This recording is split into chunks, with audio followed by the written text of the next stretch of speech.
Bonjour à tous, c'est Nina. On est parti pour la troisième vidéo de la série avec Nikita. Et aujourd'hui, c'est l'interview. On va s'intéresser un peu plus à Nikita, à qui elle est, comment elle travaille, peut-être son ressenti et son rapport au cosplay, au costume, à la création en général. Ça va être un gros focus du coup sur toi. J'ai préparé des petites questions et on va pouvoir se lancer tout de suite. Du coup, je te propose en premier, c'est ce que je demande à tout le monde, c'est de se présenter comme ils se présentent habituellement, soit quand ils expliquent ce qu'ils font, à des gens qui ne connaissent pas, par exemple. Ouais. Bah, ce que je dis quand on me demande de me présenter en convention, donc souvent c'est en conférence et on est face quand même à un public qui sait ce que c'est que le cosplay. Donc on va partir de ce principe, c'est que si vous êtes là, vous savez ce que c'est que le cosplay. Et du coup, bah voilà, moi je m'appelle Nikita, je suis cosplayeuse depuis 19 ans et j'ai 37 ans. Donc ça fait un petit moment que je fais ça. Je suis aujourd'hui assez spécialisée dans la couture et notamment les univers de princesse et de fantasy. Tout au long de ma carrière, j'ai fait beaucoup de choses dans le cosplay parce que j'ai vu toutes les phases du cosplay en France jusqu'à aujourd'hui quasiment, même si j'ai pas vu les tout débuts, j'ai quand même vécu une grosse partie de l'évolution du cosplay en France et aujourd'hui c'est en partie mon métier. Je fais quasiment tous mes costumes 100% à la main. Et je partage aussi mes connaissances à travers des livres où je vous explique comment faire la même chose que moi. Donc voilà un petit peu pour mon CV. Je sais pas si j'ai oublié des trucs, j'ai fait des tas de trucs, des concours, des voyages. Ouais. Ah oui, Once Upon a Show, bien sûr. Et du coup, je suis aussi présidente d'une association de cosplay et de comédie musicale. On s'appelle Once Upon a Show et on est vraiment à la rencontre entre le cosplay et le spectacle de comédie musicale. Et je dirais même, en parlant de ce point de show, là récemment j'ai vu sur tes réseaux que tu fais partie maintenant d'une troupe qui s'appelle Concert Magique. Oui, tout à fait. Donc il y a aussi maintenant une part hors cosplay. Donc tout à Nikita fait, ouais. en tant que personnage public plutôt que juste cosplayeuse pour dire, Mhm. et qui fait du chant dans des concerts plutôt convention, Ouais. autour de Disney avec Anne Jones et des comédiens de doubleurs, si je dis pas de bêtises. Des chanteurs doubleurs qui ont Voilà. fait les voix officielles de certains de nos personnages Voilà. préférés de Disney. Voilà. C'est un vrai honneur parce que moi là-dedans je suis toute petite. C'est pas ce que je fous là, honnêtement. C'est la chance, le fait que je sois là. Mais ouais, je fais ça aussi. Voilà, donc c'est vrai que tu as commencé cosplayeuse, mais tu as construit après voilà, les livres. Donc il y a un petit côté businesswoman quand même. Oui, girl boss. Voilà. Il y a un côté présidente d'association, chanteuse hors cosplay, parce que du coup tu chantes sans être en costume des personnages, c'est toi qui chantes. Alors c'est plus par contrainte physique que parce que j'ai envie de me détacher du cosplay, c'est parce que vraiment chanter en costume c'est super dur, enfin surtout pour une débutante en chant comme moi. Je pense que les grandes cantatrices, elles n'ont pas de problème à chanter en full costume, mais moi non. Voilà. C'est des contraintes en plus auxquelles il faut penser, ça change la respiration, exactement, ça change la posture. Exactement. Ok. Et du coup, donc tu fais du cosplay depuis 19 ans. Moi, j'ai la chance de savoir que tu as fait une école de mode, parce qu'on a fait la même école, mais pas dans la même filière. Tout à fait. Et je voulais aborder rapidement ou pas ce point avec toi, qui était de... Tu as fait une formation professionnelle, tu as travaillé en tant que styliste pour des déguisements. À quel point ça t'a aidé ou pas dans le cosplay, et comment ça a pu influer aussi peut-être ta manière de travailler dans le cosplay par rapport à quelqu'un qui n'aurait peut-être jamais fait ce type d'études. Oui, moi j'ai fait des études de stylisme et de design textile. Alors le stylisme, attention, c'est différent de la conception. Le stylisme, c'est vraiment une affaire de design. En réalité, on vient analyser les tendances ou les besoins d'un client, pourquoi pas, et on fait un croquis d'un produit. Du coup, c'est pas le styliste qui produit le vêtement ou le costume à la fin. Donc j'ai fait des études de ça. D'un autre côté, j'ai quand même eu une formation de couture, enfin des heures d'apprentissage de couture et de modélisme pendant ces formations de stylisme, parce que ça c'est quand même en lien et on estime que c'est quand même important dans ces formations de savoir comment est construit. On a Luna qui vient nous rendre visite. Coucou bébé. Oh, trop belle. Voilà.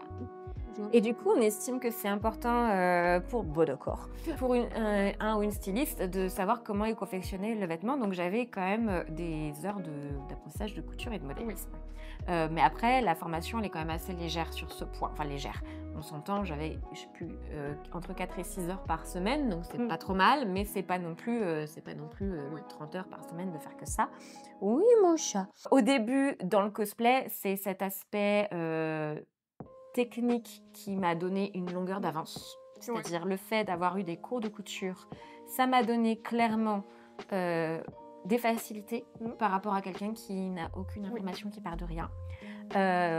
Mais après, je trouve que assez rapidement, je suis arrivée aux limites de ce que ça m'avait appris.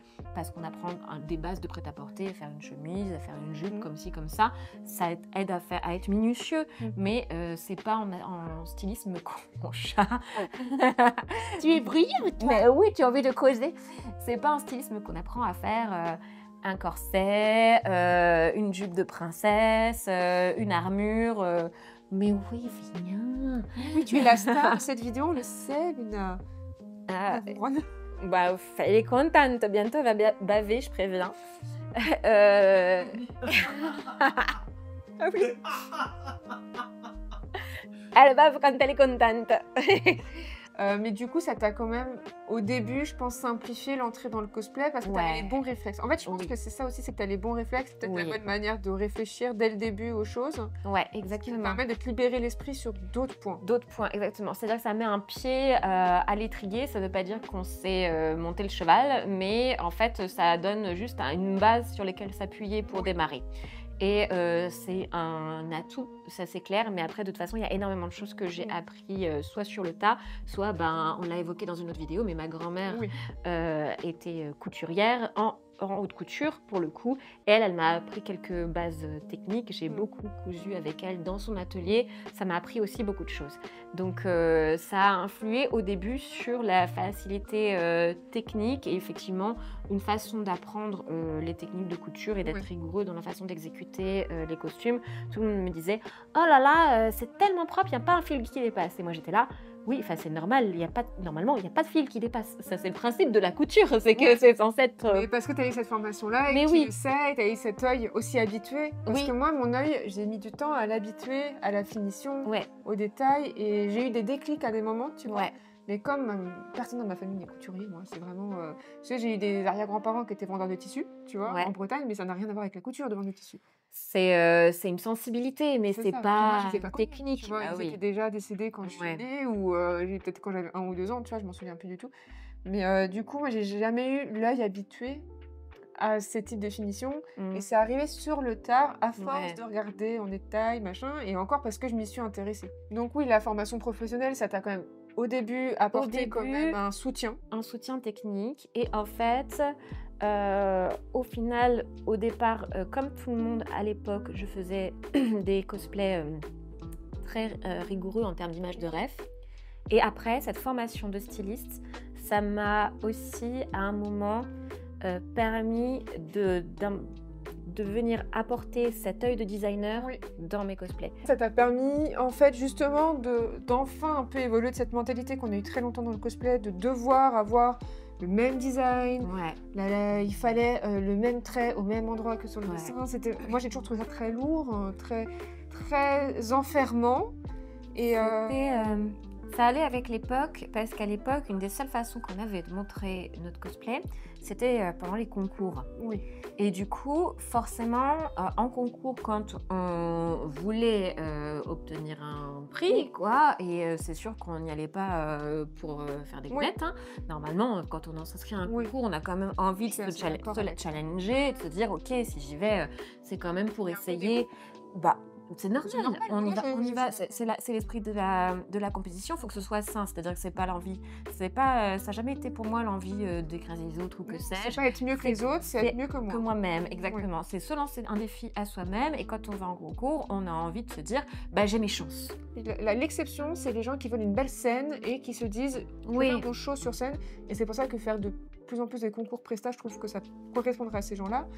Mais tout à fait. Participer à un concours, surtout je dis souvent les concours nationaux, internationaux, dire non, moi je m'en fous. Non, c'est pas Non, vrai. mais ça, c'est... Forcément, tu as envie de te dépasser toi-même, de te mettre un challenge. Ouais. Tu t'imagines toujours si je gagne, toujours. Oui, tu te projettes, Voilà. tu te projettes forcément. Je pense que c'est un système de défense quand les gens se disent oh mais j'y vais pas pour gagner, j'y vais pour m'amuser. C'est pour être moins déçu si jamais ça n'arrive pas. Alors que c'est pas grave d'être déçu. c'est Enfin, normal. c'est normal de se dire j'y suis allée, j'ai échoué, ça m'emmerde. Enfin voilà, c'est normal d'être Bien sûr. déçu quand on a un objectif et qu'on n'y arrive pas. Bien sûr, Donc c'est voilà. une déception, c'est une tristesse, et c'est d'ailleurs Ouais, plutôt sain de l'accepter. Parce exactement. que c'est comme ça qu'on la surpasse aussi.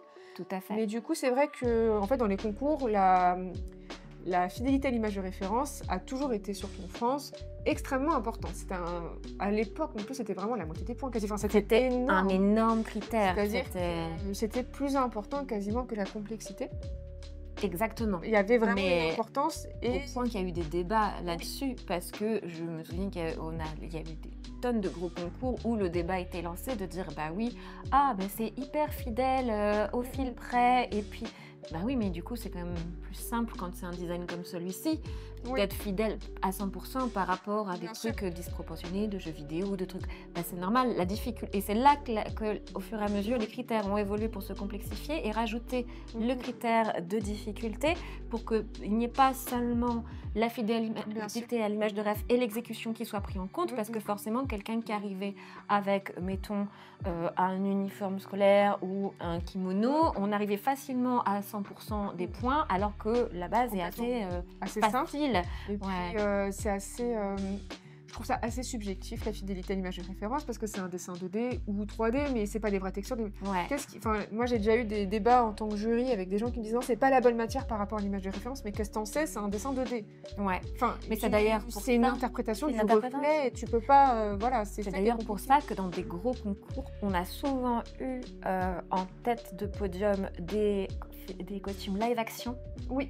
Ou des costumes de jeux vidéo avec des textures très détaillées, parce que c'est là qu'on arrive à objectivement valider le choix de matière et la fidélité à l'image de référence. Ça laisse place à l'interprétation de tout à chacun. Mais oui, du coup, c'est vrai que historiquement, l'image de référence en France est très très importante. Ouais. On s'en est beaucoup détaché. Et toi, du coup, ton métier de styliste t'a permis aussi de t'en détacher peut-être plus vite et plus facilement, parce que c'est ce que tu faisais dans ton travail et tu as pu l'appliquer au cosplay, et là il y a eu un lien qui a été fait assez évident, surtout sur des déguisements, donc en plus il y a quand même un lien très fort avec le cosplay, déguisement Disney, enfin... Ouais, mon travail d'ailleurs, je l'ai eu non pas en présentant mon portfolio de styliste de base, mais en amenant mon portfolio de cosplay. Donc ils savaient que je faisais ça et ils m'ont recruté par rapport à ça. Et donc c'est étroitement lié.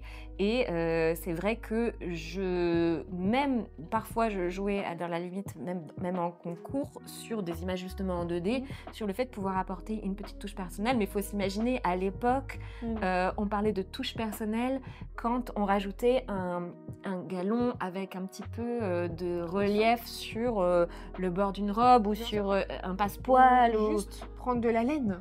Oui, pas du polyester coton pour un manga par exemple. Ça c'était fou. C'était fou. On disait oh mon dieu, moi j'étais oh là là, Nikita ajoute sa touche personnelle, ce truc de fou. Et moi je regarde à des costumes qui étaient commentés de cette façon et j'étais là genre bah c'est rien, j'ai juste mis un jacquard au lieu de mettre un uni. C'est ça, non, mais c'est exactement. Je me souviens de Milou qui avait fait Un Petit Prince. Ouais. On avait crié l'interprétation personnelle. Enfin, non, c'est logique par rapport au dessin. En fait, il y a sa touche dans le sens où elle a fait un choix de matière. Mais en fait, l'image de ref, elle est extrêmement respectée, tu vois. Et c'est assez marrant de voir, à l'époque, on était vraiment en mode ça, c'est fou. Parce que vous êtes, je pense, toi... Milou et peut-être Luciole, parmi les premières à avoir apporté un travail sur les matières, par exemple. D'autres matières, des dentelles, toi. Milou, elle aimait bien des matières plus lourdes, plus brutes, je dirais. Luciole, plus dans les formes, elle a tout de suite changé en rajoutant de l'historique. Oui, tout à fait.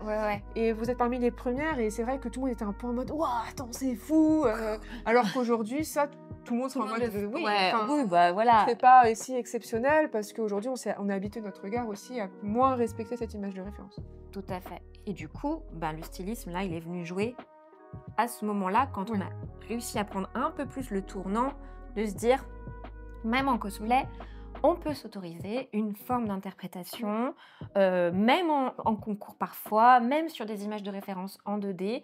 Et bah, là, pour le coup, mon œil qui s'est développé au fur et à mesure a été un atout. Mais il faut dire que c'est quelque chose qui est un cercle vertueux parce que mon métier s'est beaucoup nourri du cosplay aussi. Bien sûr. Ce que j'ai fait pour Disneyland Paris ou la Grande Récré ou quoi, c'est nourri par le fait que je voyais passer un week-end sur 2 des dizaines de costumes devant moi et que ça pouvait être un petit détail qui me tapait dans l'œil, une forme, une silhouette, une idée. Oh, ben, cette couleur-là, c'est hyper inspirant. Et ça c'est vraiment... ça a transpiré dans mon travail et comme ça a été vraiment les vases communicants, quoi. Et puis finalement, la création a emmené la création, qui a emmené l'inspiration, qui a emmené la création, et au fur et à mesure, ça s'accumule. Exactement. Et tu vas de plus en plus vite là-dedans, et du coup, tu es de plus en plus à l'aise. Et du coup, bah, l'imagination et la créativité, ça se développe. C'est une compétence comme une autre. J'ai travaillé pour une cliente très récemment en stylisme qui me dépose donc son brief de stylisme, qui me dit « je voudrais ça ». Et du coup, pas de souci, je regarde, je te fais des mots de board et je te fais des croquis rapidement. Et donc, je lui fais ça. Elle était là, mais quoi? T'as été si vite et t'as réussi à sortir des idées alors que des robes, on en fait des centaines. Et ça, j'ai dit, en fait, c'est mon métier. Oui. Tu vois, c'est vraiment... En fait, t'as pas payé ta voisine pour le faire. T'as payé quelqu'un dont c'est la formation. Exactement. Et je l'ai travaillé dedans des années. Et je ne l'ai pas dit du tout avec condescendance. C'est là juste que moi, ça arrivait aussi à moi-même réaliser que c'est mon métier. C'est ça le truc, quoi. C'est devenu vraiment ça, ma compétence numéro 1. C'est d'arriver à concevoir une idée d'un design. On aime ou on n'aime pas. Oui, après il y a des goûts. Il y a les goûts. Puis des cahiers des charges aussi à respecter ou pas. Mais en tout cas, c'est quelque chose que tu es capable de faire, dont tu as les compétences et qu'on peut venir chercher. On vient te chercher aussi pour ça. Voilà, c'est ça. Ok. Donc, tu as beaucoup créé toi pour toi dans le cosplay. Tu as beaucoup créé pour les autres, plutôt les enfants. Oui, en déguisement, c'est les enfants, mais tu as aussi créé sur commande, je pense à ton costume à la Japan Expo pour Tanoshi. Tanoshi. Où là, tu as un cahier des charges, mais c'est toi qui le portes. Parmi tous ces types de prestations, c'est-à-dire faire pour toi, on va dire, sur ton hobby, passion, faire pour les enfants, faire pour toi, mais à partir d'un design très particulier, sur un costume qui est sûrement importable ailleurs, parce que c'est un costume ramen. Enfin, voilà, je veux dire, c'est particulier. Quel type de prestation, toi, te convient le mieux? Enfin, je suppose que pour toi, c'est un hobby, forcément, c'est ce que... Bah oui, et c'est forcément le cosplay pour moi-même, parce que ça, c'est mon plaisir ultime. Enfin, j'ai pas de limite d'imagination, j'ai pas de limite de budget, ou en tout cas beaucoup moins. Enfin, si, j'ai mis les propres limites de budget, mais c'est pas du tout pareil que l'industriel. J'ai pas de limite de temps à part celle que je m'impose. Voilà, alors que bon, bah, les autres domaines, bah, y a un cahier des charges. Alors après, ça reste passionnant. Oui, et parce qu'il y a un challenge. Oui, créer avec des limites, c'est hyper stimulant quand même. Donc là, par exemple, cette cliente qui me félicitait de la rapidité avec laquelle je créais, etc., elle avait un cahier des charges très précis, avec vraiment une demande particulière. Et ça reste stimulant d'essayer de trouver la solution. Pour Tanoshi, c'était on voudrait t'avoir en costume et on voudrait que ce soit Tanoshi. Le design, c'est moi. Oui, bien sûr. Tu vois. Mais moi, je crois pertinemment au fait que la contrainte libère la créativité. C'est-à-dire que je pense que quelqu'un qui est face à une page blanche doit s'imposer une contrainte et ça débloquera sa créativité. En fait, ne pas avoir de contrainte peut justement t'empêcher de créer parce que tu ne sais pas où aller, il y a tellement de chemins qui s'ouvrent, alors qu'en mettant une contrainte, tu fermes une partie de tes chemins et du coup, c'est plus facile de partir. Ça, j'en suis persuadée dans la création artistique.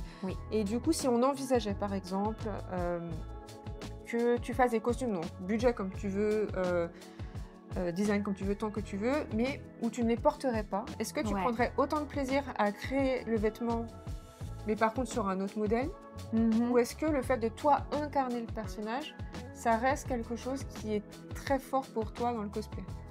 Dans le cosplay, c'est très fort et c'est très important pour moi.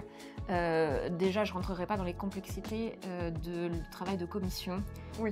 C'est très difficile. Oui, franchement, respect fou aux gens qui acceptent les commissions et qui sont payés pour faire des costumes pour d'autres personnes parce que c'est très très difficile. Pour les faire en 3D, c'est quelque chose que j'aime parce que du coup, tu aides quelqu'un à donner vie à leur projet, je vais le formuler comme ça. Mais c'est une responsabilité énorme en tant que personne et en tant qu'artiste, parce que tu crées pour quelqu'un. Et travailler avec des particuliers est extrêmement compliqué. Bah oui. Et chacun, enfin vraiment, ça peut tenir vraiment à cœur à la personne. Il y a des gens qui peuvent être exigeants, il y a des gens qui vont pas savoir exprimer leurs demandes. Enfin, c'est quelque chose de très très très difficile. Et il reste que moi, je trouve que le cosplay, c'est pas seulement l'art de faire un costume. Alors moi, je le vis. Il y en a qui le vivent comme ça et c'est pour ça qu'ils aiment bien faire des commissions, etc. C'est pas juste l'art de faire le costume, c'est aussi l'art de le porter, d'incarner. On parle de couture, de confection, de design, mais moi, j'aime beaucoup la perruque, le maquillage, la pose, l'attitude.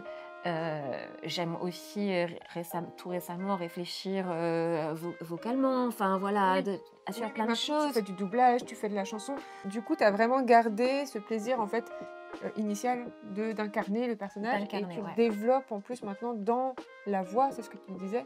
Ce que font pas tous les cosplayers. Et tu pars dans l'acting qui est la chose la plus moderne, je trouve, que le cosplay est aujourd'hui, c'est qu'on rajoute de plus en plus d'acting en France. Je parle pas du cosplay américain, je parle du cosplay français. En France, on a beaucoup laissé l'acting de côté. Et je trouve que maintenant, avec le format vidéo, TikTok et tout, on revient vraiment sur de l'acting, de l'énergie, de l'attitude. Et du coup, toi, là, c'est quelque chose qui te parle. C'est quelque chose qui me parle. Alors après, c'est vrai qu'il y a eu la mise en scène sous la forme de Reels et de TikTok pendant un temps. Et moi, là, en ce moment, j'ai vraiment plus envie de mettre en scène dans des choses sophistiquées, travailler des belles images et tout et tout. Sur scénique. Et scénique, exactement. Sur l'interprétation sur scène, avec un public, ce qui n'est pas du tout le même rapport, mais je voulais dire, je trouve que c'est assez moderne maintenant de mettre l'accent aussi sur, en fait, déjà le visage. Parce qu'avec les formats maintenant proches, on met l'accent sur perruque, maquillage. Bon, toi, tu l'as toujours eu, un maquillage très travaillé, c'est quelque chose qui a toujours été présent chez toi. Les perruques, je me souviens que tu avais dit que c'était pour Selfmade Princess, où tu t'étais dit vraiment là, j'ai envie d'apprendre ça. Dans Selfmade Princess, je vais proposer, et que c'est là où il y a eu un tournant sur les perruques et que tu as aimé. Et maintenant, tu rajoutes encore plus l'acting, même si tu avais déjà les poses, bien entendu. J'ai fait les poses, je faisais quand même déjà des prestats pour les concours, etc. J'ai toujours adoré la partie presta. Et là, c'est vrai que ce soit en vidéo ou sur scène, d'aller jusqu'au bout. Dans l'incarnation du personnage et ça moi ça j'adore vraiment, ça j'adore aller jusqu'au bout de mon idée, de mon perso, de l'incarnation du perso et ça c'est sûr que j'aurais plus de mal si c'était juste livrer un costume et le laisser complètement à quelqu'un d'autre. Donc tu prends du plaisir à faire le personnage, tu disais ça fait 19 ans que tu fais du cosplay, t'as gardé et t'as évolué, enfin t'as gardé ta petite étincelle du début et tu as évolué. Et comme tu disais, toi, tu as vécu l'évolution du cosplay pendant 19 ans. On sait que c'est long et que ça a beaucoup changé. On en parle très souvent sur cette chaîne. Qu'est-ce qui a changé fondamentalement pour toi? Et je dirais même, qu'est-ce qui te manque aujourd'hui par rapport au cosplay d'il y a peut-être 15 ans? Parce que 19 ans, c'était encore différent, mais on va dire 10-15 ans. Et qu'est-ce qu'aujourd'hui, justement, tu apprécies dans le cosplay qu'il n'y avait pas il y a 10 ans? En fait, j'ai vu, comme tu disais, une grosse partie de l'histoire du cosplay en France, même si j'ai pas vu les tout débuts.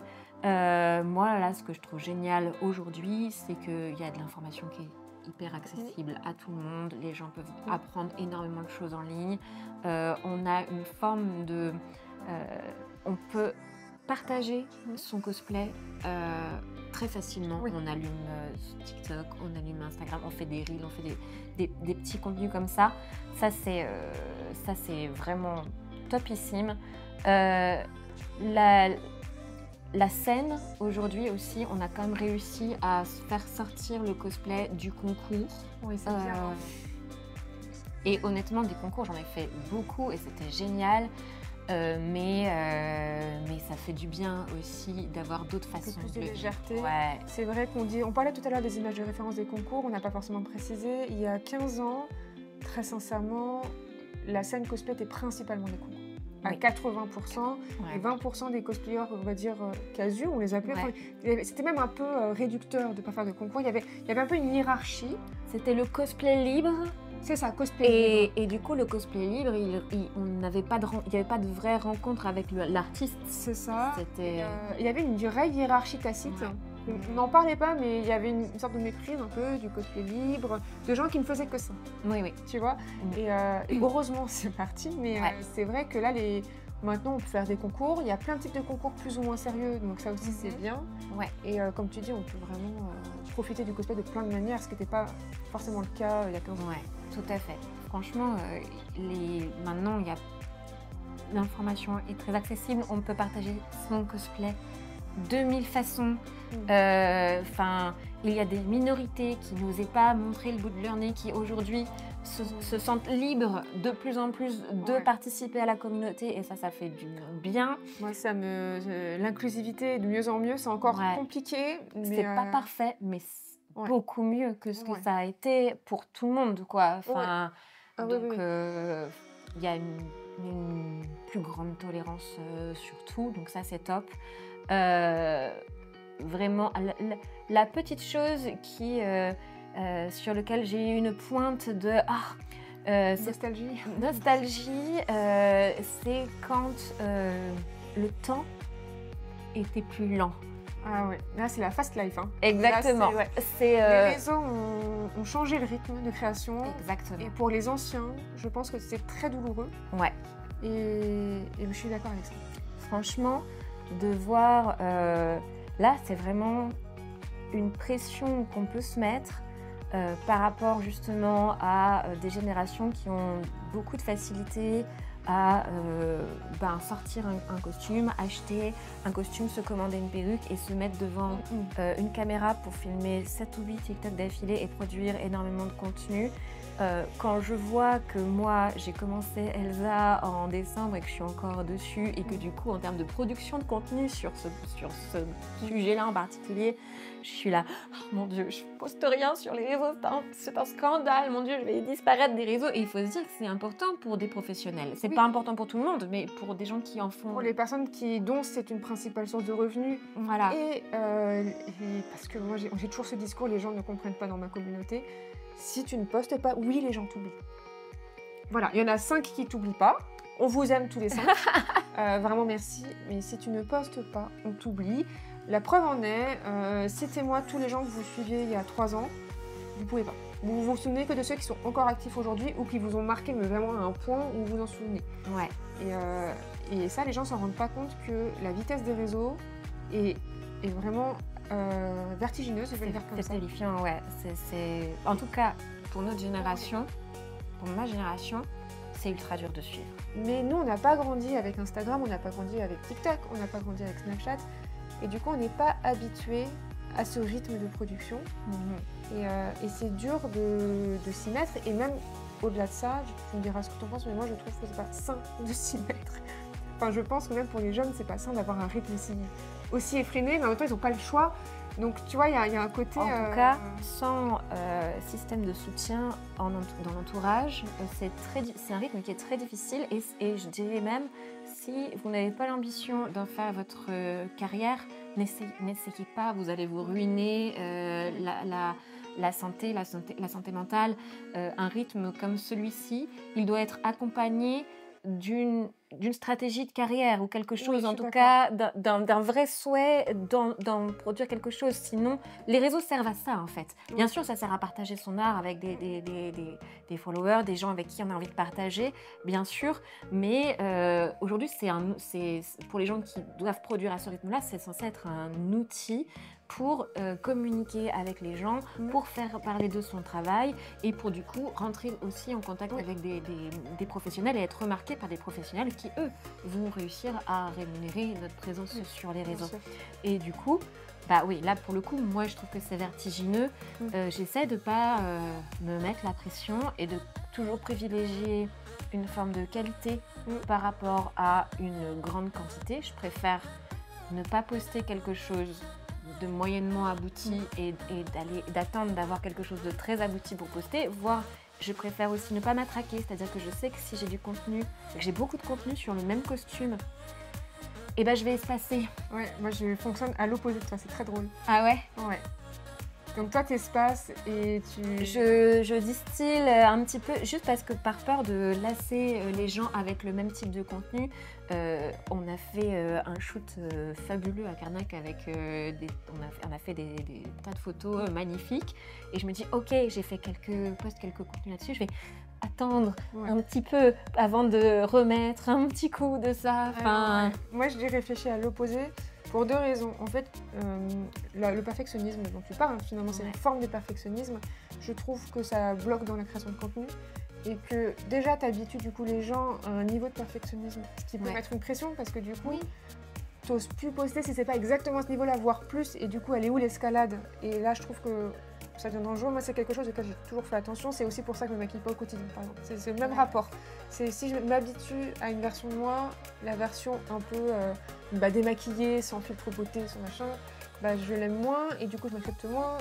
Donc, je préfère viser bas et accepter. Non, mais dans la création de contenu, tu vois, viser et me dire au moins, je crée quelque chose. Je le poste. C'est pas parfait, je le sais, mais c'est aussi à mon image. Parfois, je suis comme ça, tu vois. Enfin, pas moi physiquement, je parle de mon travail est comme ça. Et puis parfois, il est version plus travaillée. Parfois, enfin, tu vois, ça me laisse une marge d'erreur. Et ce qui fait qu'aussi, je trouve qu'au niveau de ma communauté que je construis, je trouve que du coup, il y a une acceptation pour tout le monde.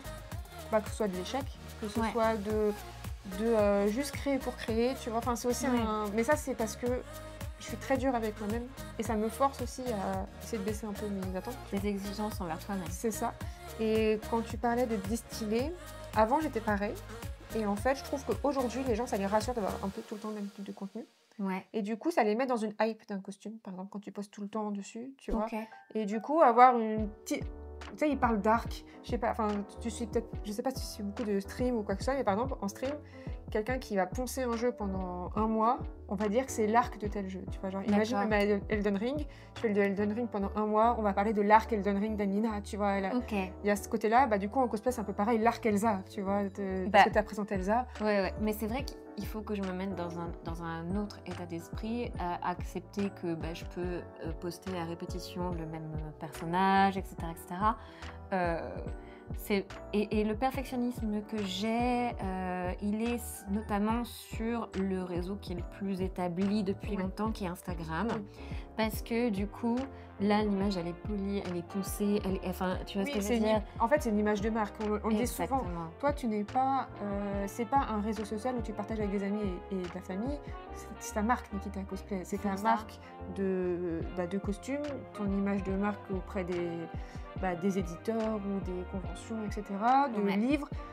Je comprends complètement ce perfectionnisme que tu as et je trouve que c'est bien que chacun aussi fasse à sa manière parce qu'il y a des gens qui se retrouveront dans ta manière de travailler tes réseaux, tu vois. En fait, c'est une version de moi qui est valable sur Instagram où je me mets cette pression de qualité, alors qu'à l'inverse, sur quelque chose comme YouTube où je démarre, là, la pression, elle n'est pas du tout pareille. Et je pars de zéro, les attentes sont pas nulles, mais en fait, du coup, je m'autorise à poster ce qui est produit, même si je trouve ça imparfait, maladroit ou que, je m'autorise à filmer des plans, à mettre des plans qui sont pas forcément parfaits, des plans sans maquillage effectivement, des trucs voilà, et à me dire allons-y, essayons. De toute façon, il y a tout à construire là pour le coup, là je pars de zéro, enfin plus de zéro parce que maintenant heureusement la chaîne grandit petit à petit, mais là il y a tout à construire en termes d'image et c'est là où j'ouvre ma bouche en français, où je me dis, là, je peux être plus authentique. Là où sur Instagram, il y a un niveau de finition de l'image qui est produite qui est attendue, ou en tout cas, c'est une pression que je me mets par rapport aux attentes, où je posterai plus jamais un selfie flou de moi en convention ou un truc parce que j'attends mieux de moi-même. Ah oui, alors, moi, j'en ai rien à foutre. Mais parce que c'est mon attente personnelle. Mais à l'inverse, je vais me filmer comme ça de Praviol en convention et le mettre dans un vlog sur YouTube. Oui. Donc c'est... Finalement, c'est les deux phases de Nikita. Pile sur Instagram, face sur YouTube. Vous choisissez. Vous pouvez choisissez. aimer les deux. Exactement, vous pouvez aimer les deux. Après, ce qui est intéressant, c'est d'avoir les deux. C'est d'avoir la version complètement... Enfin, en tout cas... polie, un peu plus lisse, etc., de l'image finale du produit fini sur Instagram, quitte à avoir des stories où ça montre plus des work in progress, mon atelier en hasard et tout, et avoir l'authenticité et la réalité de ma vie sur YouTube, voilà. Mais n'empêche que du coup sur Instagram, cette exigence que je me mets de qualité vient freiner probablement la rapidité de diffusion.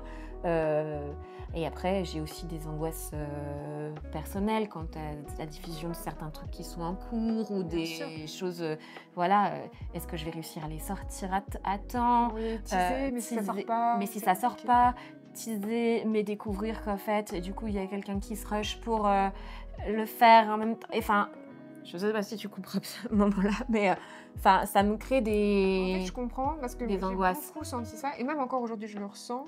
En fait, ce qu'il y a, c'est qu'il faut bien calibrer en termes de réseau. On sait que pour moi, TikTok, on peut publier un peu de tout et n'importe quoi. On ne sait pas, ça va marcher, ça va pas marcher, c'est pas grave. On peut faire un truc exceptionnel et que ça va flopper. Et on peut faire un truc naze et ça va marcher. Tout peut se passer sur TikTok. On ne sait pas. Sur Instagram, ce qui est quasiment sûr, en tout cas ce qui est valable pour moi, c'est si c'est bien abouti, ça fonctionne mieux que quelque chose qui est qui est un peu moins abouti. Et pour YouTube, moi j'attends de tout savoir, j'attends de tout connaître, et pour l'instant je sais pas encore ce qui fonctionne et ce qui fonctionne pas, en tout cas pour moi, mais je m'autorise à tout faire. Ouais, je pense qu'en fait YouTube c'est une plateforme tellement compliquée, comme toutes les plateformes de vidéo en fait, que autant s'autoriser à tout faire et faire des choses qui nous plaisent et voir si ça prend. Parce que soit dans ce cas-là, tu fais un truc hyper produit, on va dire, dans le sens où c'est très réfléchi et tout, mais tu mets toutes tes billes dedans et tu vois, mais tu as un risque aussi que toi, tu ne te retrouves pas dans ce type de contenu, que ça te plaise pas ou quoi. Alors que si au début, en tout cas, tu t'autorises à tout, tu vois ce qui te plaît et en plus, ça te plaît à toi aussi, en gros, ça marche, tu vois. Pour l'instant, je suis dans ma démarche de me dire, j'essaye plein de choses qui me plaisent. Attention, je me force jamais. Peu importe pour quel réseau, je me force jamais. Tout ce que je fais, c'est que j'ai envie de le faire. Donc, et tant mieux si ça marche. Et après, je peux analyser avec plus de recul en me disant ça a marché, ça a moins marché. Du coup, ça, je vais peut-être mettre plus l'accent dessus. Et puis, ça peut-être un petit peu moins. Et puis voilà. Est-ce que déjà, à partir du fait d'être maman, tu as souhaité changer d'image sur les réseaux? Est-ce que ça a impacté en fait ta manière d'aborder les réseaux, mais aussi ta manière d'aborder le cosplay, qui est un hobby, on en parle souvent très jeune, qui est normal, enfin ça s'explique par plein de facteurs, que ce soit un hobby jeune, ou plus on prend de l'âge en général, plus on arrête. En particulier, une des principales sources d'arrêt du cosplay, c'est le travail. En gros, tu es étudiant, tu fais un peu de cosplay, ou la prise d'études, tu peux arrêter aussi, mais en gros, le changement professionnel, je vais le dire comme ça, que ce soit études ou travail, peut faire arrêter. Et les enfants. Moi, j'ai connu beaucoup de cosplayeuses quand j'ai commencé qui ont complètement arrêté à l'arrivée des enfants. Toi, voilà, l'arrivée justement de ce bout de chou adorable et d'une gentillesse incroyable, à quel point déjà ça t'a impacté sur peut-être ton rapport au réseau, ton rapport à ton image de marque, et aussi, est-ce que tu avais songé à ce moment-là à te dire non, en fait, je peux plus parce que j'ai pas le temps, ou j'ai pas... Ça a dû chambouler ton équilibre, tu vois? Ça a chamboulé énormément de choses. En fait, j'ai eu peur de devoir ralentir au point de disparaître et d'être oubliée. Parce que moi, le cosplay, tout ce qui est rapport à la création textile, c'est ma vie. Vraiment, c'est comme les musiciens qui vibrent pour leur musique ou les sportifs qui vibrent pour leur sport. Imaginer d'arrêter, c'était un crève-cœur, et j'ai eu peur de devoir tellement lever le pied que ça allait tout changer. Que ça allait changer mon rythme, donc le fait que les gens allaient plus forcément suivre, Oui. que j'allais louper les trains des tendances, de Ouais. tout. Donc ça m'a fait peur. J'ai essayé de m'autoriser à ce rythme ralenti. Mmh.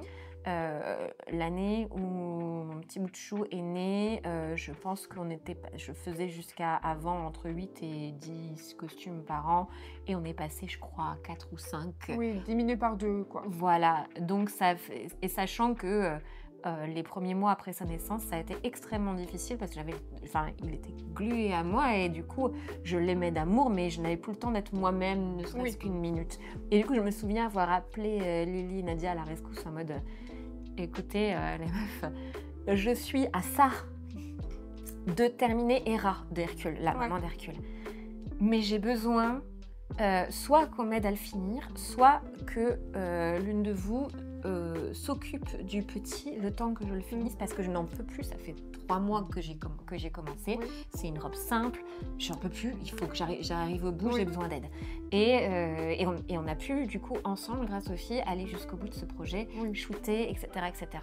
Et après, au fur et à mesure, quand le petit grandit, ça libère du temps, des opportunités, etc. Donc, j'ai commencé à me dire, ça va aller. Il s'agit de continuer à le faire et justement pas se laisser aller à l'idée un peu déprimante que de toute façon, ça sert à quoi j'en fais un tous les 6 mois, c'est nul. Enfin, Pas se vraiment. lamenter, finalement. Pas se lamenter, accepter que c'est un changement de rythme, me faire confiance aussi que c'est pas ce ralentissement qui allait faire qu'on allait m'oublier. Oui, effectivement. Bah oui.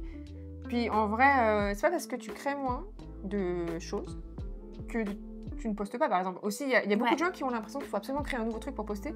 Il n'y a aucun mal. Pendant un temps, quand tu as besoin justement de temps, mais que tu veux poster sur les réseaux parce que c'est ton métier, ta présence, elle est importante et tout, tu repostes les anciennes choses, en fait. Il y a un peu un tabou autour de ça. J'ai beaucoup reposté, alors j'imagine que des haters de cours pourraient s'en moquer. Oh là là, elle rabâche ci ou ça. En fait, je m'autorise, je suis désolée, effectivement, j'ai une vie qui mélange la vie de famille, un travail qui est en freelance maintenant, donc avec quand même de la charge et tout. J'ai une association et tout, ouais, le temps, il est plus... Le rapport au temps est libre et à la productivité, il n'est pas le même, quoi. Oui. Donc, m'autoriser à être plus lente, m'autoriser à ressortir des choses du passé et à les remettre en avant, même si on pourrait dire « Oh, ça vieillit des choses, on n'en peut plus de le voir. » En vrai, non, les gens sont contents en général de retrouver les vieilles créations. Ouais. Surtout si ça a marqué ta carrière ou quoi. Et je pense justement que c'est bien de banaliser un peu l'idée qu'en fait, on a le droit de reposter. Enfin, je trouve ça fou de se dire, bon, cette photo, elle était une fois, c'est fini. Non, mais une fois, non. Mais c'est vrai que moi, j'ai tendance à sortir à reposter régulièrement des trucs qui ont vraiment marqué. Puis pour le photographe, pour le photographe, par contre, c'est plaisant. Il n'y a pas que nous, il y a aussi la personne. On n'est pas seul à avoir créé une photo en général. Ouais. Je veux dire, c'est gratifiant de voir que ton travail il est aimé au point qu'il est posté peut-être tous les ans, tous les 2 ans. Exactement. Voilà, moi je sais que j'utilise beaucoup maintenant mes photos en story. J'aime bien poster des photos en story, voilà. Et c'est une manière pour moi aussi de faire vivre la photo différemment qu'un post qui sera après parti au loin dans mon profil, qu'il faut remonter 15 fois, tu vois. Et ça allège le contenu. Ouais. Bon, en tout cas, ce qui est sûr, c'est que j'ai eu une crainte de perte de vitesse. Aujourd'hui, je suis plus zen avec ça. Aujourd'hui, je me dis, de toute façon, là, Nikita grandit, donc du temps, j'en récupère un petit peu au fur et à mesure. Je recommence à reprendre un rythme. Mon atelier est bien organisé et tout. Donc, je vais certainement reprendre un rythme de production plus important. Plus il grandit, plus le rythme de production va s'y retrouver. Après, il reste la prise de l'âge. ça c'est aussi une autre question. Ou le changement physique, on l'a évoqué qu'après la grossesse, alors je suis pas du tout à plaindre en termes de métabolisme. T'as un métabolisme naturellement. Naturellement, j'ai pas de problème de poids, enfin je veux dire, je suis pas du tout à plaindre, vraiment j'ai beaucoup de chance. Mais n'empêche que quand on change ne serait-ce qu'un petit peu, ça remet en question, ça crée des complexes, ça fait réfléchir et tout et tout. Mais aujourd'hui, je suis en paix avec ce que je suis et je suis en paix avec le fait à la fois de continuer à faire des personnages qui n'ont pas du tout mon âge. Voilà, hein, soyons clairs, pour certains personnages, j'ai le double. Donc voilà, pour ça, donc je pourrais être probablement la maman de Blanche-Neige. Hein, en fait, la méchante reine, c'est toi. La méchante reine, voilà. Et donc j'assume de les faire quand même, tout en essayant de rester fidèle à ce que ces personnages transmettent, quoi. Ou en tout cas, au minimum, d'avoir une proposition. Ça sert à rien pour moi de faire un personnage si c'est juste pour faire. J'aime bien amener une proposition en design qui fait qu'on peut oublier le fait que je n'ai pas 16 ans et que, tu vois, que quelqu'un va s'arrêter quand même sur l'image ou la vidéo et se dire « Ah, c'est intéressant » malgré le fait que j'ai autre chose à proposer physiquement que la Gen Z qui va être plus qui est plus proche de la tranche d'âge des personnages qu'ils incarnent. J'ai fait de plus en plus de personnages plus matures aussi, personnages des figures maternelles, des mamans littéralement, des bonnes fées, des machins, voilà, donc essayer aussi de faire cohabiter des personnages qui sont plus proches de ce que je suis aujourd'hui et les personnages que j'ai envie de continuer d'incarner malgré tout, en essayant de ne pas être ridicule, donc d'avoir une vraie proposition artistique. Après, tu vois, moi je ressens le besoin aussi je me projette maintenant dans des personnages plus âgés, parce que c'est qui je suis et que comme toi, ma manière d'aborder cosplay a aussi, il y a un lien avec le personnage émotionnel qui se crée, donc c'est une des parties de notre, on va dire, de notre enthousiasme dedans, dans le choix d'un personnage. Mais en vrai, pour moi, il n'y aurait pas de ridicule que tu sois marqué par l'âge ou pas, on va le dire comme ça, par les rides ou par le temps qui passe, de faire une princesse, parce que c'est la vie aussi. Ça existe des princesses âgées. Âgées, oui. Et justement, je pense que plus on aura des personnes de plus de 30 ans, plus de 40 ans, plus de 50 ans, plus de 60 ans, plus de 80 ans, etc., font du cosplay, plus ça habituera aussi au regard et moins parce que les femmes subissent beaucoup d'agisme pour ce tout à fait. Et puis peut-être qu'on pourrait aussi un peu éveiller les consciences sur la pression qu'on met sur la peau de la femme, ce qu'on appelle ridicule. Pourquoi c'est ridicule à 40 ans de mettre une mini-jupe? C'est pas ridicule, enfin tu fais ce que tu veux. Mais bien sûr, et je trouve ça bien justement que tu continues de faire des princesses. Bon, après toi, tu dis que tu as 37 ans, t'en fais 10 mois aussi, tu vois, enfin, t'as aussi un privilège. Oui, c'est ce que je disais, j'ai un beau métabolisme, je vais pas évidemment, je vais pas aller me plaindre de mon physique. Et puis on a une image faussée des gens de plus de 30 ans aussi. En fait, c'est surtout ça. On a les personnes de 20 ans qui imaginent les personnes de 30 ans ou de 40 ans, visualisent des personnes de 10 à 15 ans de plus. Oui, mais ça, c'est pour ça que je disais, c'est vrai que je continue quand même à faire des princesses en essayant de pas être ridicule, évidemment, mais c'est vrai que de toute façon, les gens sont surpris, alors c'est pas un délire de millennials de se dire « Ah, mais j'ai l'air plus jeune ». Les gens sont surpris de voir voilà, exactement, de voir que j'ai 37 ans. Non mais, je vais pas me plaindre, j'ai une belle peau, tout ça, mais quelqu'un de 37 ans n'est pas fripé. Enfin, vous avez une image... tu as un physique d'une personne de 37 ans. C'est ça. Moi, j'ai le visage d'une personne de 32 ans. La chose qu'on pourrait dire qui nous rajeunit, à mon avis, c'est nos yeux, qui sont assez grands et assez ronds. Tu vois ce que je veux dire? On a des yeux assez ouverts, assez grands, et on associe les grands yeux aux enfants, parce que tu sais, les yeux des bébés ont des grands yeux, etc. Donc je pense que ça fait un peu jeune. Mais je pense que les gens ont vraiment une idée de ce qu'est une personne de 30 ans. Ce sont des parents installés. Du coup, ils ressemblent forcément à mon daron et à ma daronne.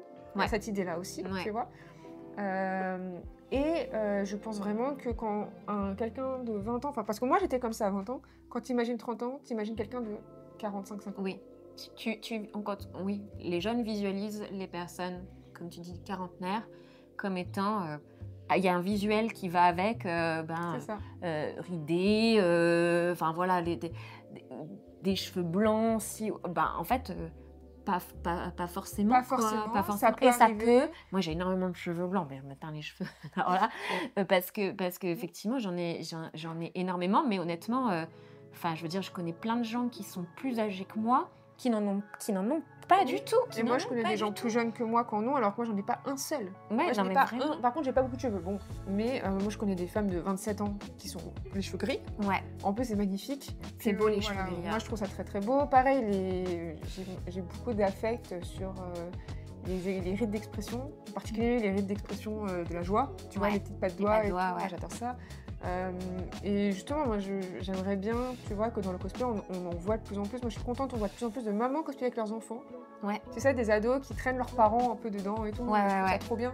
Et je trouve ça chouette justement que 19 ans après, t'es toujours, comme on disait, l'étincelle, mais t'as toujours aussi l'envie de partager tes personnages jeunes. Oui, Oui. tu vas faire des trucs un peu maternels parce que t'es une maman, tu t'y retrouves. Je m'identifie un peu C'est à normal. ce genre de figure, c'est ça. normal. Mais Les garder Blanche-Neige, quoi. exactement, mais tellement, voilà, j'ai quand même de l'affect pour ces personnages très juvéniles et je me dis, bon, bah, j'espère que je lui fais, que je lui rends hommage et que ce n'est pas ridicule. Il y a cette pression qu'on se met à soi-même en se disant, est-ce que je suis pas trop une vieille pour faire ça? Mais d'un autre côté, bah, ça va, honnêtement, enfin, je veux dire, et n'importe qui a le droit de faire de toute façon le personnage qu'il a envie. Donc c'est vraiment... En fait, c'est l'opposition entre, fondamentalement, toutes les deux, on est d'accord pour dire que n'importe qui fait ce qui veut. C'est-à-dire quel que soit ton âge, Mhm. ta couleur de peau, ta morphologie, ta situation, quelle qu'elle soit, tout le monde fait ce qu'il veut. Ouais. Voilà, le cosplay, il n'y a pas de règle, c'est-à-dire qu'on s'en fiche que ton personnage il ait 20 ans de moins, on s'en fiche qu'il ait 20 ans de plus, bref, Ouais. on s'en fiche qu'il n'ait pas la même couleur de peau, qu'il soit racisé, pas racisé, du moment que c'est fait dans le respect de tout, il n'y a pas de souci. Par contre, il y a ça, notre pensée profonde, et la société qui met une pression qu'on a intégrée depuis qu'on est enfant, surtout les gens dans les années 80-90.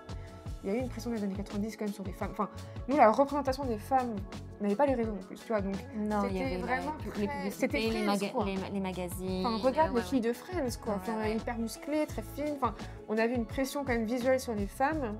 Et s'en détacher, c'est plus facile à dire que ça. Exactement. Donc moi, je ressens ce côté de ce que je suis un peu âgée pour la femme. Donc, parfois, je ressens ça. Et en même temps, j'ai mon combat en me disant, mais non, tu fais ce que tu veux, enfin, tu t'en fous. C'est ce que je dis quand, oh là là, t'as pas envie de te ridiculiser non plus. Mais ça, c'est ma voix intérieure. C'est ça, c'est ton petit démon, ton petit saboteur interne qui te dit, Nikita, tu penses pas que à 37 ans, tu pourrais éviter de faire Blanche-Neige, genre, et ça, c'est un... Oui, c'est sûr que et t'as l'autre voix bienveillante, ton petit ange qui dit, non, tu fais ce que tu veux, calme-toi. Tu fais ce que tu veux. T'es une jolie femme, ça va bien se passer, tu vois ce que je veux dire? Tu es parfaite telle que tu es. Exactement, voilà, donc tout va bien se passer, tu vas te plaire dans ce costume, ça va te plaire de le partager, ça va bien se passer, quoi. Donc, mais c'est sûr que il arrive un moment où, bah, forcément, on se pose les questions normales quand on ne correspond pas à des standards qu'on nous a... Et encore, je dis ça, on est, toi et moi, très privilégiés en termes de standards. Voilà. Extrêmement privilégiée en termes de standards. Qui suis-je pour donner un avis? Exactement, pour dire ça. Mais je pense que c'est important quand même d'en parler, comme tu dis, et d'accepter. On a tous ce saboteur interne de se poser des questions, de le combattre. Et moi, je peux pas m'empêcher de penser à la génération future qui va arriver, qui est celle qui peut être un peu acerbe d'ailleurs, parce qu'elle arrive, mais si elle est acerbe, c'est qu'elle a des insécurités par rapport à ça. Moi, je considère que, par exemple, une adolescente qui me dirait « t'es trop belle pour faire du cosplay », c'est parce que toi, t'as peur, au bout d'un moment, peut-être d'être trop vieille. Que dans 10 ans, tu puisses plus voilà, le faire. c'est ça. Et du coup, je me dis, c'est aussi notre responsabilité, en tant que dinosaure du cosplay, de donner une image aux jeunes, de dire c'est encore possible. Tu vois, en fait, je trouve qu'on ouvre un peu la voie. Oui, qui se ferme pas la porte, qui se ferme jamais la porte, et qu'on choisisse pour X raisons d'arrêter et de passer à autre chose, c'est quelque chose. Mais il faut jamais se dire que c'est parce que c'est l'âge ou que c'est parce que c'est une condition physique ou quoi que ce soit. Parce que c'est dommage, quoi. Oui, je suis d'accord. Donc aujourd'hui, mon rapport au cosplay et au personnage que j'incarne, il est différent. Je me juge peut-être plus durement que ce que je devrais par rapport à à cet âge et enfin voilà, et me dire au moins essaye d'apporter quelque chose, etc. Alors que je devrais me sentir complètement libre de faire ce que je veux comme je le faisais par le passé.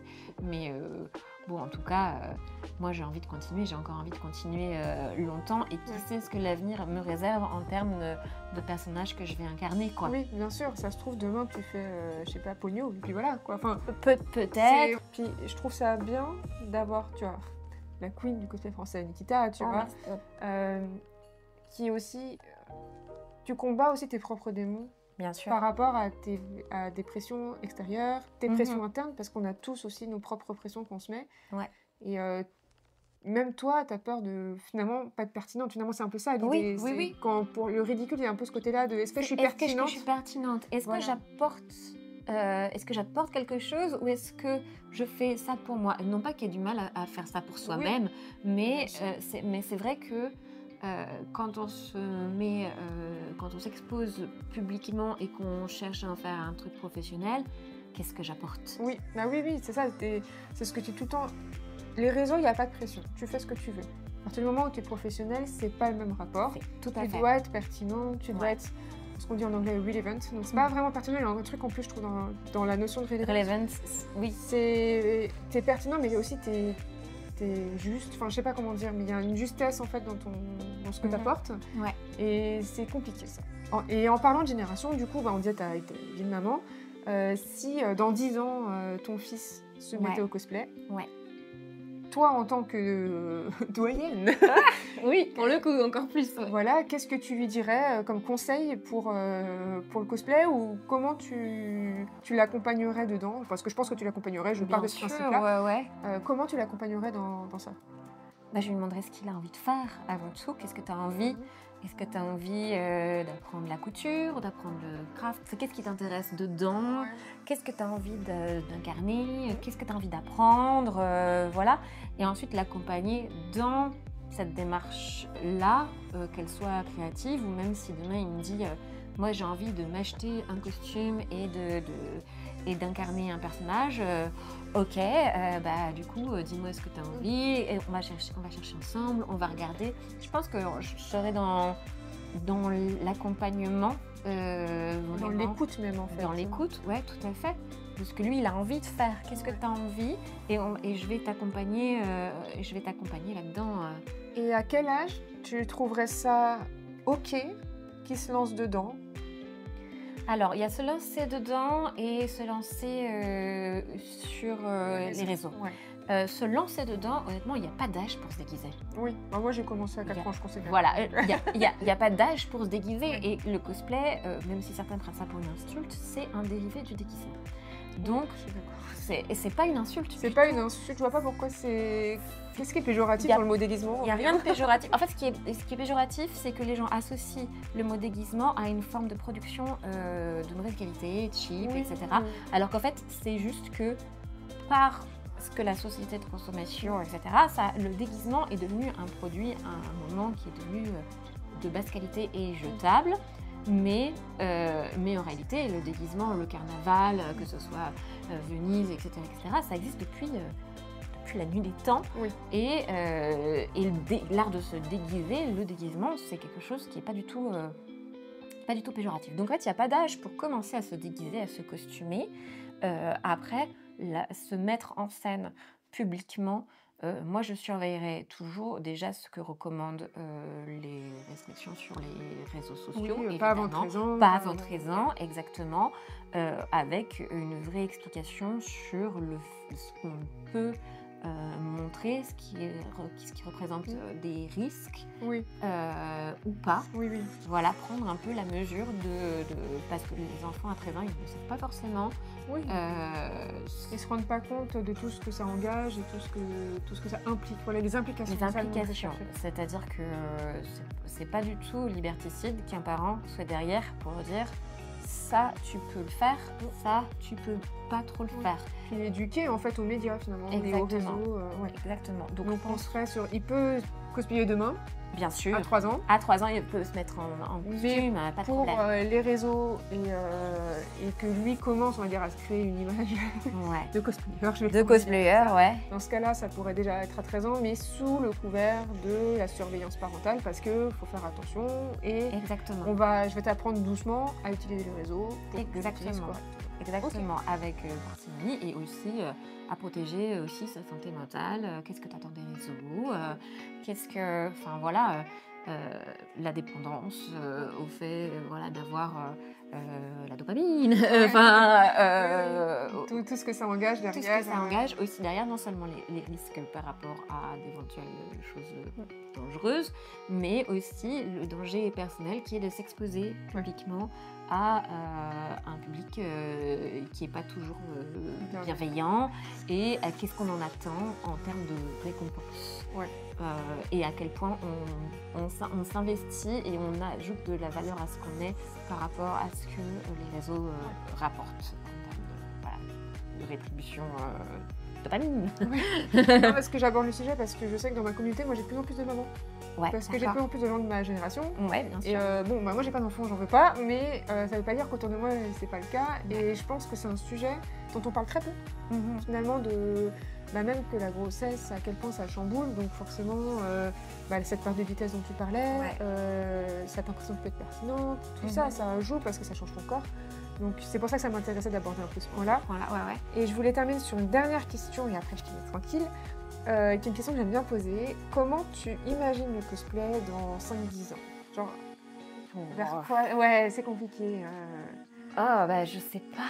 À ton avis, quelle évolution quelle évolution ça va prendre dans les prochaines années? Ou peut-être une tendance, ou peut-être quelque chose que tu penses va devenir trendy, ou peut-être justement tu visualises, je sais pas, tu vois. Franchement, j'en ai aucune idée parce que le cosplay, ça a changé en fonction des nouveautés technologiques. Oui, ça a changé par rapport à l'acceptation de la pop culture dans le monde.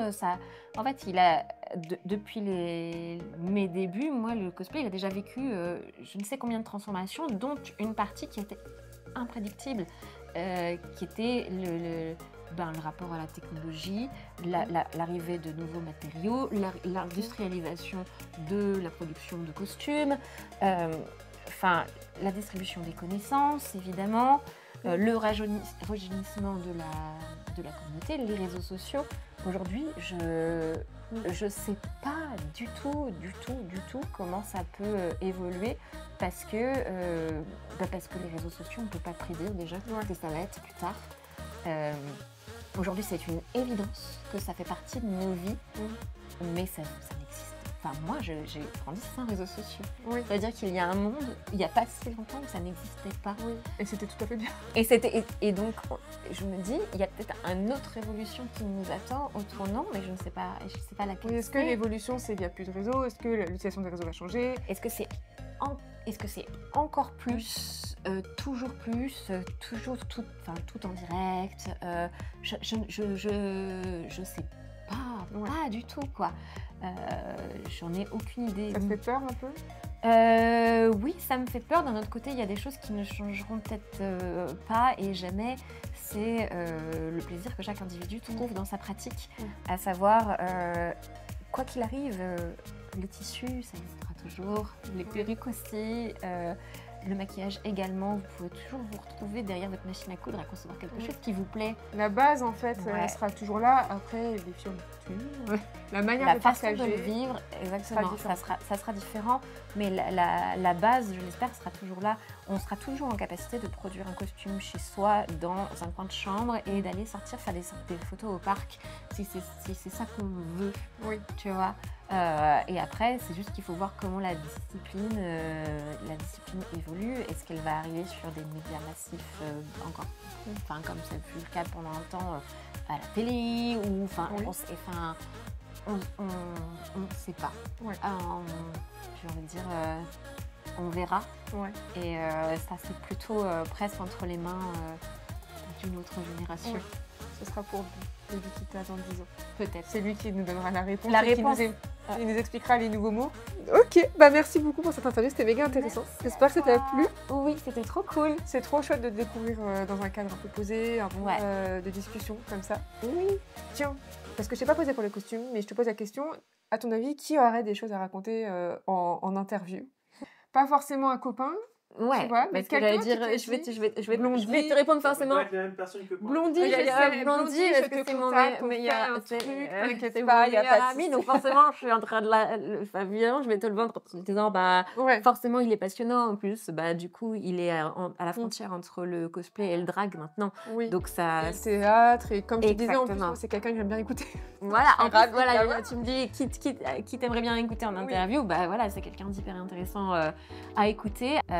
Du coup, je suis moins au fait, mais je suis sûre qu'il y a justement des jeunes qui s'y sont mis de manière plus récente, qui vivent le cosplay sans le passif qu'on a eu nous. Qu'est-ce qu'ils en disent, comment ils le vivent. Et je suis sûre qu'ils ont des choses vraiment passionnantes aussi à nous dire. Je suis en discussion avec des personnes génération un peu après nous déjà. D'accord, bah ça, mais j'aimerais bien même encore après. Tiens, ouais. Déjà avoir des cosplayers de 25 ans, j'aimerais bien, parce que c'est quand même la génération après. Ouais. Et avoir quelqu'un de 20 ans, ça me passionnerait. Voilà. Si jamais vous avez en tête des personnes qui ont commencé, par exemple, autour du Covid, et qui auraient entre 20 et 25 ans, idéalement, ce serait bien. Parce que je veux pas de mineurs, forcément. Oui. On se doute de pourquoi. Et qui a commencé pendant le Covid, ça veut dire que le rapport au cosplay est complètement différent du nôtre. Et là, on est un peu, bon, sans être négatif, mais un peu dans un entre-soi aussi, parce que toutes les personnes que je reçois, c'est des personnes de ma génération, que je connais aussi personnellement, voilà, que je connais depuis des années. Toi, on se connaît depuis mes débuts. Ouais. Je t'ai rencontré très très vite. Pareil, j'ai eu Shae, j'ai eu Net, Mio, enfin, c'est que des gens que je fréquente aussi en dehors du monde du cosplay, c'est pas... Voilà, oui, on se voit en dehors du cosplay. C'est ça, il y a une relation autre aussi, donc je suis à l'aise, c'est aussi pour ça que je le fais, mais du coup, ça crée aussi un peu un entre-soi, et je trouverais ça hyper intéressant d'aller chercher un peu ailleurs, d'autres univers, d'autres trucs, et les avoir. Mais Blondie... et comme je te disais, il a commencé hyper tard. Oui, c'est vrai qu'il a commencé tard. Il a commencé hyper tard dans sa vie, c'est-à-dire qu'il est de notre génération, mais par contre, il a commencé le cosplay très tardivement dans sa vie. Mais alors, je spoil pas, mais allez voir l'interview de Blondie dans Once Upon a Show. C'est celle-là qui m'a donné envie de la voir. Ouais. Parce qu'il est passionnant, il a un parcours de vie passionnant. Ouais. Il l'explique assez rapidement, mais on se rend compte de la richesse du parcours. Ouais, histoire de vie de fou. Hein. Et du coup, je vous invite à aller voir cette vidéo du coup sur la chaîne Once Upon a Show. Il y a l'interview de plein de membres de la troupe, allez tous les voir. Mais Blondie, moi particulièrement, j'ai beaucoup aimé cette interview, j'ai trouvé très intéressante. Et du coup, on va s'arrêter là, si ça te va. Bah, merci beaucoup en tout cas. Merci à toi. Et comme d'habitude, on va voir les réseaux de Nikita. On s'abonne, on partage, patati patata.